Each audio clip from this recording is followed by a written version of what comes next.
అయోధ్య రామ మందిరంలో విరాళాలు లూటీ చేశారనే వార్త దేశాన్ని కుదిపేస్తుంటే ఇప్పుడు అదే తరహా ఆరోపణలు పవిత్ర బద్రీనాథ్ ధామ్కు పాకాయి. అసలు ఈ రెండు ప్రతిష్టాత్మక ఆలయాల్లో ఏం జరుగుతోంది? ఇంటి దొంగల హస్తం ఎంతవరకు ఉంది?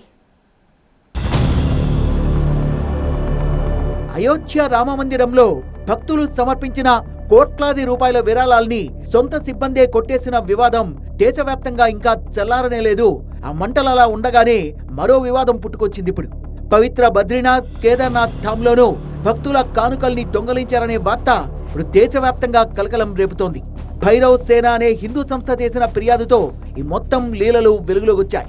జూలై 2వ తేదీ ఉదయం 8:30 గంటల ప్రాంతంలో బద్రీనాథ్ ధామ్లో కానుకల లెక్కింపు జరుగుతుండగా ఒక పెద్ద చోరీ జరిగిందనే విషయం తనకు తెలిసిందన్న ఆ సంస్థ వ్యవస్థాపక అధ్యక్షుడు సందీప్ ఖత్రి ఆలయ committee chief executive officer Sohan Singh Rangat కు ఫిర్యాదు చేశారు.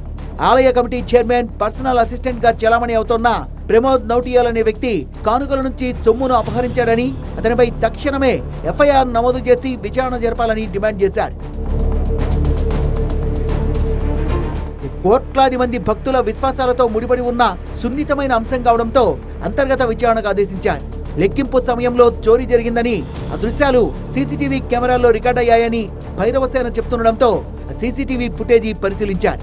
మరోవైపు దీనిపై ఉన్నత స్థాయి అంతర్గత కమిటీని ఏర్పాటు చేస్తూ లెక్కింపు ప్రక్రియలో పాల్గొన్న ఉద్యోగులు, అధికారులందరికీ షోకాజ్ నోటీసులు జారీ చేసి వివరణ కోరారు. బద్రీనాథ్ లో అంతర్గత విచారణ నడుస్తుంటే అయోధ్య రామ మందిరం విరాళాల దుర్వినియోగం కేసులో స్పెషల్ ఇన్వెస్టిగేషన్ టీం సిట్ దర్యాప్తులో రోజుకో సంచలన కోణం బయటపడుతోంది.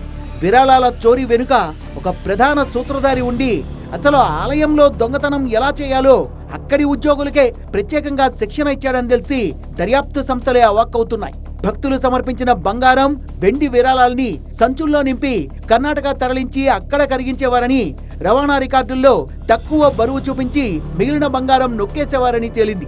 కేవలం బంగారం, వెండి మాత్రమే కాదు, 2 కోట్ల రూపాయల విలువైన భూమిని రికార్డుల్లో ఏకంగా 18 కోట్ల కొన్నట్టుగా చూపించారని, ఇందులో అనిల్ మిశ్రాకు చంపత్ రాయ్ సహాయం చేసినట్టు కూడా వార్తలు వస్తున్నాయి. సిట్ విచారణలో నిందితుడు అవినాష్ ఇచ్చిన స్టేట్మెంట్ కూడా సంచలనంగా మారింది. దొంగలించిన విరాళాల డబ్బును నిందితులంతా సమానంగా పంచుకునేవారని, టిన్ను యాదవ్ అనే వ్యక్తి ఒత్తిడి చేయడంతో కొందరు ఎక్కువ వాటా తీసుకునేవారని తను ఒప్పుకున్నాడు. దేవుడి సొమ్ముతోనే తను బ్రెజా కారు కొనుగోలు చేశానని, గ్రామంలో పెద్ద ఇల్లు నిర్మించుకొని తన సోదరునికి కూడా ఆర్థిక సాయం చేశానని నిందితుడు అంగీకరించాడు. ఈ క్రమంలోనే సిట్ విచారణలో మరో షాకింగ్ నిజం బయటపడింది. గతంలో శ్రీరామ జన్మభూమి తీర్థక్షేత్ర ట్రస్ట్ బ్యాంక్ ఖాతాల్లో రోజుకు సగటున 16 లక్షల నుంచి 18 లక్షల రూపాయలు మాత్రమే జమ అయ్యేవి. కానీ ఎప్పుడైతే దొంగతనంపై దర్యాప్తు మొదలైందో అదే మొత్తం ఒక్కసారిగా రోజుకు 24 లక్షల నుంచి 26 లక్షలకు పెరిగింది. అంటే రోజుకు సుమారు 6 లక్షల నుంచి 8 లక్షల రూపాయల భక్తుల విరాళాలు ఇన్నాళ్ళు మాయమయ్యాయని సిట్ బలంగా అనుమానిస్తోంది. అందుకే గత 5 ఏళ్ల ఆర్థిక లావాదేవీలపై రీఆడిట్ చేయాలని నిర్ణయించింది. ప్రస్తుతం ఎస్బీఐ, పిఎన్బి బ్యాంక్ రికార్డులు, యూపీఐ లావాదేవీల్ని అధికారులు జల్లెడబడుతున్నారు.